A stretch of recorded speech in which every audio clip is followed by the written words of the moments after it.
ఇప్పుడు ఏం చేసినావు జొన్న రొట్టె చేసుకున్నాం. ఇక ప్రొద్దున పులగం కదా, చూడు ఎంత బాగున్నాయి. తడితే గోళీలా వస్తాయి చెమ్ములు మెత్తగా. జొన్న రొట్టె ఇక ప్రొద్దుందే వంకాయ చట్నీ దండిగా ఉందా. అవును, ప్రొద్దున చట్నీ.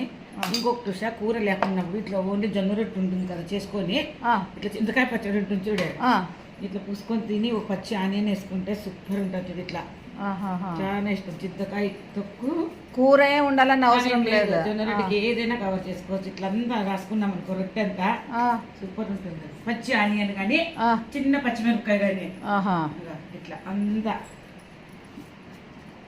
చాలా బాగుంది. రొట్టెకి ఏ కూరైనా సరిపోదు. అంటే అంత ఇది అనమాట కాంబినేషన్. రొట్టె జొన్న రొట్టె అంటే ఏదైనా కూర అడ్జస్ట్ అవుతుంది. పాపం రోజు ఒక రకం కూర ఎప్పుడో సమయం సరి లేకున్నా కొబ్బరి మిరప పొడి కొద్దిగా ఆయిల్ కానీ అట్లా ఏమన్నా వేసుకుంటే తినచ్చు. ఇట్లా ఓకేనా?